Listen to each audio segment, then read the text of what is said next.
नमस्कार।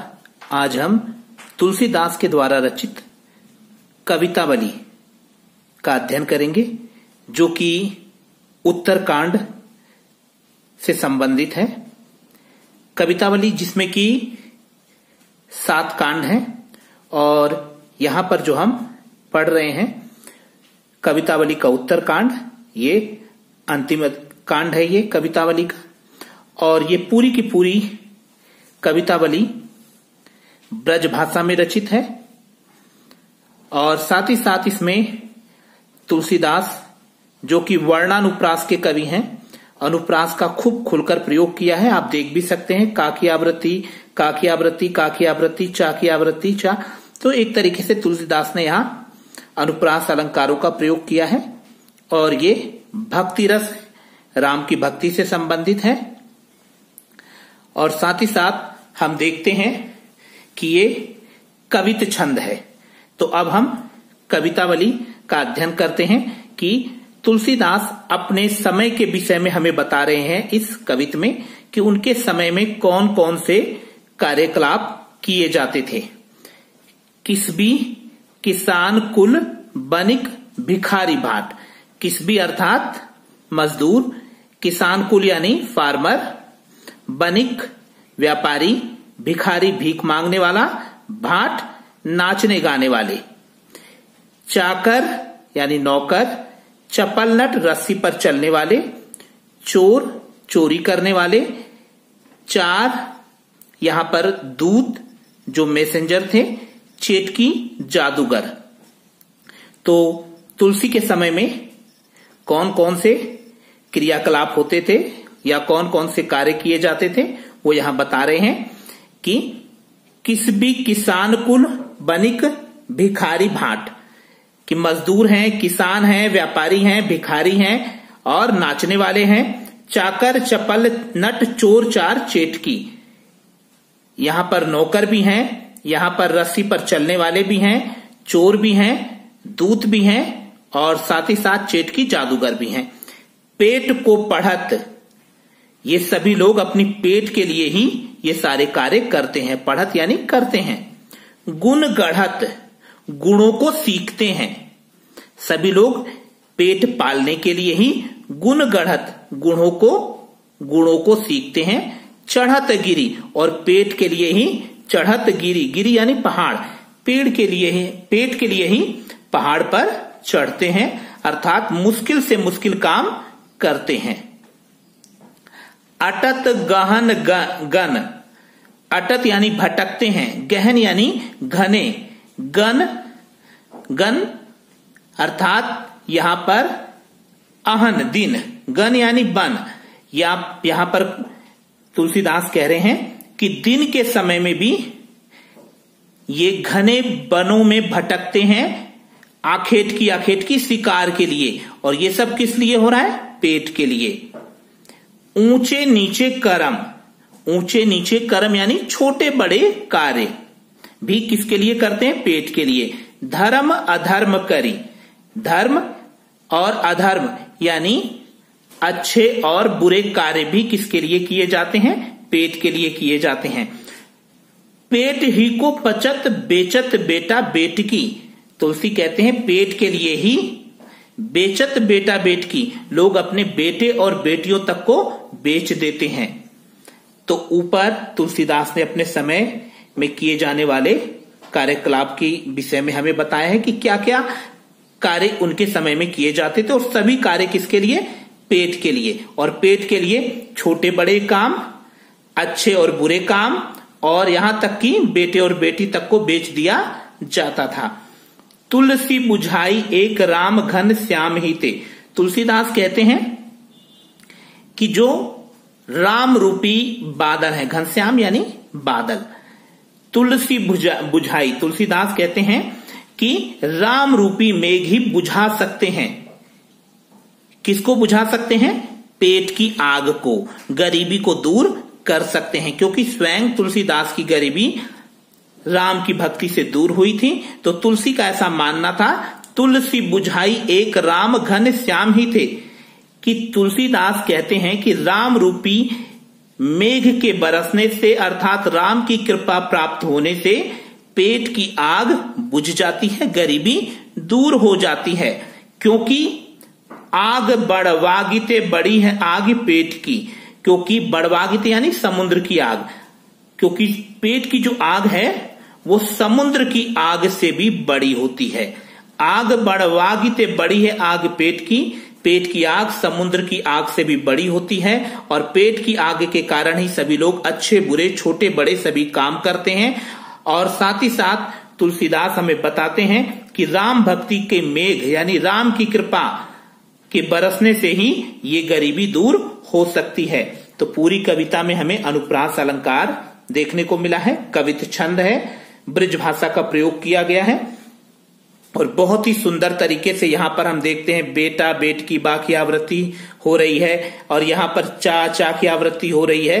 तो ये सब के सब अनुप्रास अलंकार हैं। राम घनश्याम में रूपक है और उम्मीद है कि ये कवितावली की प्रथम पंक्तियां आपको समझ में आई हैं, जो कि उत्तरकांड से ली गई हैं। तुलसीदास हमें कवितावली के दूसरे कवित में हमें बताते हैं और ये भी उत्तरकांड से ही लिया गया है कवितावली के, और ये भी ब्रज भाषा में ही रचित है।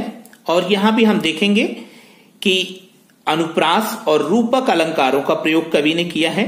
ये भी भक्ति रस से सराबोर कवित है।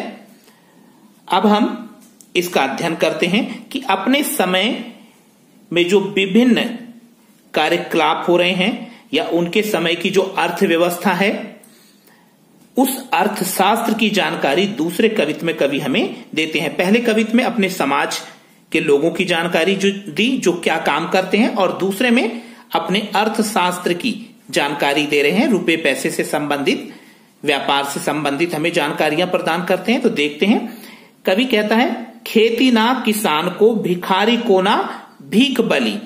खेती ना किसान को, किसान के पास खेती नहीं है, भिखारी को ना भीख, और भिखारी को भीख भी नहीं मिल रही है, और बली यानी दक्षिणा, ब्राह्मणों को दक्षिणा भी नहीं मिल रही है।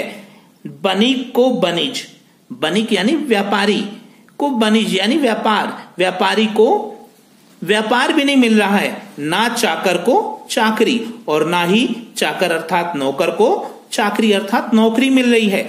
ऐसी स्थिति क्यों आ गई है? क्योंकि तुलसी के समय में अकाल पड़ा हुआ है, यानी बारिश नहीं हुई है, और बारिश ना होने के कारण किसान जो है खेती नहीं कर पा रहा है। और जब किसान खेती नहीं कर पा रहा है तो वो भिखारी को भीख नहीं दे पा रहा है, क्योंकि उस समय का मुख्य उद्योग क्या था? खेती बाड़ी थी, और सभी कार्यकलाप खेती के इर्द गिर्द ही होते थे। इसलिए जब किसान की खेती अकाल की वजह से नहीं हो पा रही है तो वो ना भिखारी को भीख दे पा रहा है, ना ब्राह्मणों को दक्षिणा दे पा रहा है। और इस तरीके से जो व्यापारी है वो अनाज का व्यापार भी नहीं कर पा रहा है, और ना ही किसी नौकर को नौकरी मिल पा रही है। जीविका विहीन लोग सीध मान सोच बस, जीविका विहीन यानी बेरोजगार लोग, सीध मान सोच बस, सभी सोच में पड़े हुए हैं, कंफ्यूज हैं। सभी बेरोजगार लोग कंफ्यूज हैं, सोच में पड़े हुए हैं। कहें एक एकन सो कहां जाएं का करी, और एक दूसरे से कह रहे हैं कि आप हमें बताइए हम कहां जाएं क्या करें। तुलसी के समय में अकाल की स्थिति का यहां वर्णन है कि बारिश ना होने के कारण किसान खेती नहीं कर पा रहा है, भिखारी को भीख इस कारण नहीं मिल रही है, ब्राह्मण को दक्षिणा नहीं मिल रही है, व्यापारी को व्यापार नहीं मिल रहा है, और ही चाकर को चाकरी अर्थात नौकर को नौकरी नहीं मिल रही है। सभी बेरोजगार हैं और परेशान है, सोच बस। और कहें एक एकन सो, एक दूसरे से पूछ रहे हैं कहां जाएं का करें, कहां जाएं और क्या करें। वेदहु पुराण कही, वेदहु यानी 4 वेद में कहा गया है, पुराण 18 पुराणों में कहा गया है। भारत में 4 वेद हैं, 18 पुराण हैं। कही 4 वेदों और 18 पुराणों में कहा गया है। लोक ही बिलोकियत, बिलोकियत यानी देखा गया है, लोक यानी संसार में, 4 वेदों में कहा गया, 18 पुराणों में कहा गया है, और इस संसार में देखा गया है। साकरे सबे पे राम, कि साकरे यानी संकट, सबे यानी सब पे, सभी संकटों को कौन दूर करता है? राम। सा करे सबे पे राम, सभी संकटों को दूर करने वाले राम है। रावरे कृपा करी, रावरे यानी आपने कृपा करी। हे राम, सभी संकटों को आप दूर करते हो और आप ही सब पर अपनी कृपा करते हो। दारिद दसानन दबाई दूनी दीन बंधु, दारिद यानी गरीबी, दसानन यानी रावण, गरीबी रूपी 10 सिर वाले रावण ने दबा रखा है दीन बंधु को। गरीबी को यहां पर रावण के साथ कंपैरिजन किया गया है। गरीबी समस्त बुराइयों की जड़ है और रावण उस समय का सबसे बुरा व्यक्ति था, तो इसलिए यहां पर रावण को गरीबी के समान बताते हुए कहा है दारिद दसानन, गरीबी रूपी 10 सिर वाले रावण ने दवाई दूनी दीन बंधु, दीन बंधुओं को, राम के भक्तों को, गरीब लोगों को अपनी दुगनी ताकत से दबा रखा है। दुरित दहन देख, दुरित यानी पाप, दहन यानी ज्वाला, दुरित दहन देख तुलसी हाहाकरी, और उस गरीबी रूपी रावण ने जो गरीबों को दुगनी ताकत से दबा रखा है, उसकी एवज में जो बुराई की ज्वाला जल रही है, अर्थात गरीबी के कारण लोग बुरे कार्य कर रहे हैं, उसको तुलसीदास जी देखकर हाहाकरी, तुलसीदास दुखी हैं। तो पूरी इस दूसरे कवित में हमें कवि ने बताया है कि उसके जमाने में अकाल पड़ा हुआ है और क्या क्या व्यवसाय किए जाते थे। दारिद दसानन में हम रूपक देखते हैं और दा दा की आवृत्ति देखिए होने से यहां भी अनुप्रास है। तो हम पूरी कविता में अनुप्रास और रूपक की छटा हमें देखने को मिलती है और भक्ति रस है यहां पर, और यहां भी ब्रज भाषा है और कवित छंद है। अभी तक हमने जो पढ़ा था तुलसीदास के कवितावली उत्तरकांड के 2 कवित पढ़े थे। अब ये हम जो अंतिम वाला पढ़ने जा रहे हैं ये सवैया छंद में है। इसकी भी भाषा ब्रज है, यहां भी अनुप्रास अलंकारों का प्रयोग हमें देखने को मिलता है। और साथ ही साथ इस सवैया में कवि अपने विषय में हमें बताता है कि वो अपने विषय में हमें क्या बता रहे हैं। जरा देखें तुलसीदास कि इस सवैया में क्या लिखा हुआ है। धूत कहो, अब धूत कहो, धूत यानी आप मुझे बुरा कहिए, अवधूत यानी साधु कहिए। आप चाहे मुझे धूत यानी बुरा व्यक्ति कहिए, अवधूत अर्थात मुझे साधु कहो, राजपूत कहो चाहे मुझे क्षत्रिय कहो, जुलाहा कहो कोऊ, चाहे मुझे आप जुलाहा कहिए। जुलाहा यानी कपड़े बुनने वाला मुस्लिम कारीगर। तो यहां पर कवि कहता है चाहे तो आप मुझे बुरा व्यक्ति कहिए, चाहे मुझे साधु कहिए, चाहे मुझे क्षत्रिय कहिए, चाहे मुझे जुलाहा यानी कपड़े बुनने वाला मुस्लिम कारीगर कहिए। कहो काऊ, काहू की बेटी सो बेटा ना ब्याहब। कवि कहता है मुझे काहू यानी किसी की बेटी से बेटा ना ब्याहब, किसी की बेटी से अपने बेटे की शादी नहीं करनी है। चाहे मुझे आप अच्छा कहिए, चाहे साधु कहिए, चाहे राजपूत कहिए, चाहे जुलाहा मुस्लिम कहिए, मुझे काहू की बेटी सो बेटा ना ब्याह, किसी की बेटी से अपने बेटे की शादी नहीं करनी है। काहू की जाति बिगाड़ना सोहू, बिगाड़ यानी बिगाड़ना, मुझे किसी की जाति को बिगाड़ना नहीं है। तुलसी कहते हैं कि मुझे किसी की बेटी से अपने बेटे की शादी करके उस लड़की का सरनेम चेंज नहीं करना है, अर्थात किसी की जाति को बिगाड़ना नहीं है, क्योंकि किसी की बेटी से अगर मेरे बेटे की शादी होगी तो उसकी जाति मेरी जाति हो जाएगी। और आप मुझे चाहे तो जुलाहा कह लो, चाहे राजपूत कह लो, चाहे साधु कह लो, चाहे बुरा कह लो, कुछ भी कहो, क्योंकि मुझे किसी की बेटी से अपने बेटे की शादी करके उस व्यक्ति की बेटी की जाति को बिगाड़ना नहीं है। तुलसी गुलाम, तुलसी सरनाम, गुलाम है राम को। तुलसीदास सरनाम यानी प्रसिद्ध हैं, गुलाम यानी भक्त हैं, किसके? राम के। तुलसीदास कहते हैं कि ये तो हर तरफ प्रसिद्ध है कि मैं राम का भक्त हूं। जाको रुचे सो कहे कछु ओऊ, जाको रुचे यानी अच्छा लगे, जिसको भी, जाको यानी जिसको भी जो अच्छा लगे कहो, मुझे कुछ कुछ और भी नाम दे दो, चाहे तो मुझे आप अच्छा कह लीजिए, चाहे मुझे आप अच्छा कहिए, चाहे बुरा कहिए, चाहे राजपूत कहिए, चाहे मुझे आप जुलाहा कहिए, किसी की बेटी से अपने बेटे की शादी नहीं करनी है और ना ही मुझे किसी की जाति को बिगाड़ना है। तुलसीदास प्रसिद्ध हैं कि वो तो राम के भक्त हैं, जिसको जो अच्छा लगे वो कुछ और भी मुझे कह सकता है। मांग के खेबो मसीत को सोइबो। तुलसीदास कहते हैं मैं मांग के खाता हूं और मसीत को सोइबो, मंदिर में सोता हूं। मसीत यानी मस्जिद, यहां मंदिर है। तो मांग के खाता हूं और मंदिर में सोता हूं। लेबो को एकू ना देबो को दो, कि ना मुझे किसी से एक लेना है और ना किसी को दो देना है, अर्थात मुझे किसी से कुछ लेना देना नहीं है। ये पूरी की पूरी सवैया छंद में है।